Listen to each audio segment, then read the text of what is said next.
Om Swastiastu. Selamat datang di media pembelajaran kimia. Halo sahabat rumah belajar, perkenalkan nama saya Putu Eri Setiawati dari SMA Kutapura.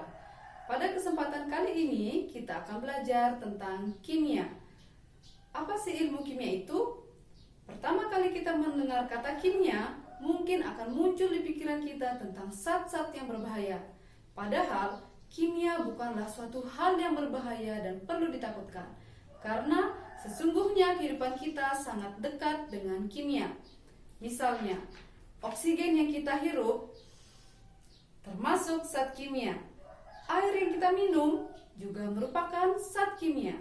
Bahkan, makanan yang kita makan juga mengandung bahan kimia. Nah, coba sekarang kita perhatikan gambar-gambar berikut. Semua produk-produk ini kita gunakan sehari-hari untuk memenuhi kehidupan hidup kita. Tentunya, produk-produk ini dihasilkan dengan dasar ilmu kimia. Jadi, kimia terlibat dalam berbagai jenis industri, pertanian, ataupun kesehatan. Baiklah sahabat rumah belajar, sekarang kita akan perhatikan kedudukan ilmu kimia di antara ilmu-ilmu yang lain. Misalkan dalam bidang biologi, mengapa kunang-kunang dapat menghasilkan cahaya dalam tubuhnya? Hal itu berkaitan dengan adanya reaksi kimia yang terjadi di dalam tubuh serangga tersebut. Dalam bidang farmasi, ilmu kimia sangat diperlukan untuk mendesain dan mensintesis obat-obatan. Dalam bidang pertanian, ilmu kimia dapat menjelaskan kegunaan atau bahaya penggunaan pupuk dan obat pembasmi hama pertanian. Dalam bidang biologi, ilmu kimia diperlukan dalam penelitian dan jenis komposisi batuan mineral. Dalam bidang hukum, ahli forensik menggunakan ilmu kimia untuk mengungkapkan masalah-masalah yang berhubungan dengan kriminal. Ilmu kimia juga berhubungan dengan ilmu-ilmu lainnya seperti kedokteran, ilmu pengetahuan dan teknologi, fisika, nuklir, kimia lingkungan, dan lain sebagainya. Jadi, ilmu kimia memiliki kedudukan yang penting, yakni berfungsi sebagai penghubung terhadap ilmu-ilmu yang lainnya. Hal ini menjadikan kimia disebut sebagai the central of science. Mengingat pentingnya kimia dalam kehidupan, lalu apa sih yang dipelajari dalam kimia? Ilmu kimia adalah ilmu yang mempelajari tentang struktur materi, susunan materi, sifat dan perubahan materi, serta energi yang menyertai perubahan materi. Materi merupakan sesuatu yang menepati ruang dan memiliki massa. Pembahasan tentang struktur materi mencakup struktur partikel-partikel penyusun materi. Contohnya, kita lihat intan dan grafit. Baik intan dan grafit sama-sama tersusun atas atom karbon. Akan tetapi, keduanya memiliki sifat yang berbeda.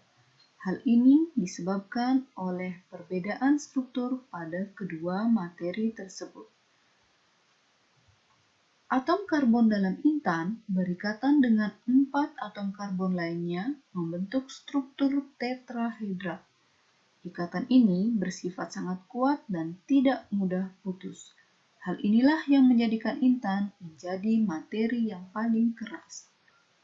Sedangkan pada grafit, atom karbonnya berikatan dengan 3 atom karbon yang lain membentuk struktur heksagonal. Struktur ini berlapis dan bersifat lemah karena mudah tergeser. Perbedaan struktur inilah yang membuat perbedaan sifat suatu materi.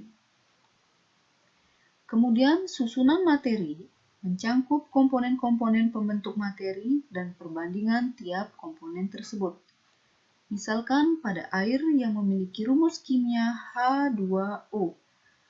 Di dalam molekul air terdiri dari 2 atom hidrogen yang terikat pada 1 atom oksigen.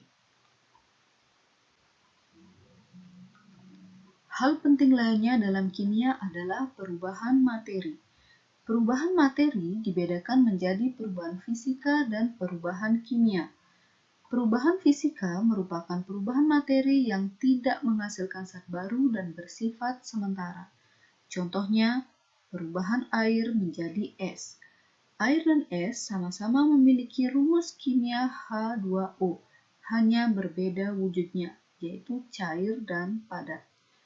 Sedangkan perubahan kimia merupakan perubahan materi yang menghasilkan zat baru dan bersifat tetap.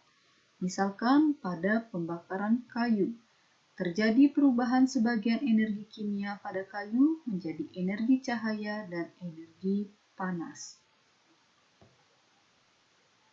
Melihat karakter kimia seperti itu, sebagian besar ilmu kimia merupakan ilmu percobaan. Dalam upaya penemuan suatu teori, seorang ilmuwan harus menerapkan metode ilmiah. Metode ilmiah adalah suatu cara yang sistematis untuk memecahkan masalah-masalah yang dihadapi. Perhatikan bagan berikut.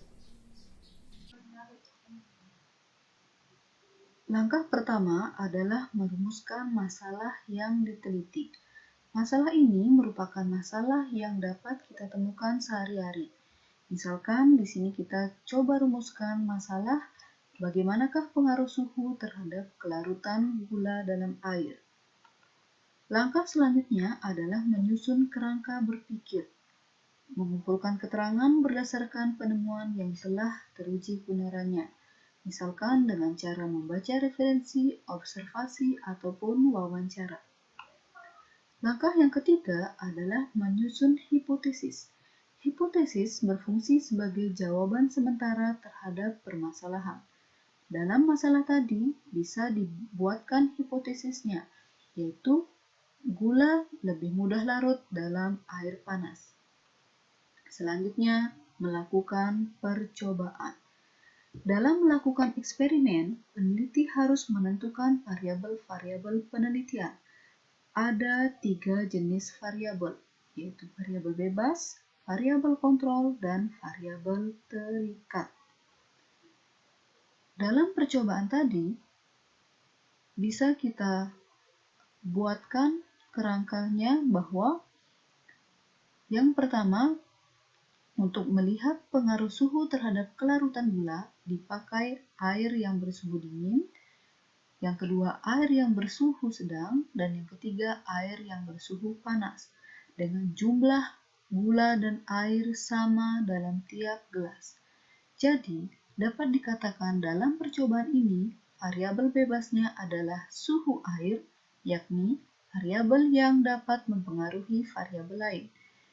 Yang kedua, variabel kontrol, yaitu variabel yang nilainya dibuat tetap, yakni contohnya adalah jumlah air dan jumlah gula. Sedangkan variabel terikat yang memberikan respon terhadap variabel bebas, dalam contoh ini adalah kelarutan gula. Data yang berhasil dikumpulkan selama eksperimen dicatat dan selanjutnya dianalisis. Hasil analisis akan lebih mudah jika disajikan dalam bentuk uraian singkat, tabel, atau grafik, hingga akhirnya dapat membuat kesimpulan. Kesimpulan yang dibuat pun harus mengacu pada tujuan eksperimen. Ada kemungkinan kesimpulan menerima hipotesis ataupun menolak hipotesis. Nah, sebagai langkah terakhir, hasil eksperimen ini harus dikomunikasikan dalam bentuk laporan penelitian yang telah ditentukan sistematikanya. Baiklah sahabat rumah belajar, kita sudah belajar tentang hakikat ilmu kimia dan metode ilmiah. Ingat, proses penemuan pada kegiatan ilmiah tidak lepas dari kerja di laboratorium. Pada video selanjutnya akan dibahas tentang keselamatan dan keamanan bekerja di laboratorium. Sampai jumpa. Salam rumah belajar. Om Santi Santi Santi Om.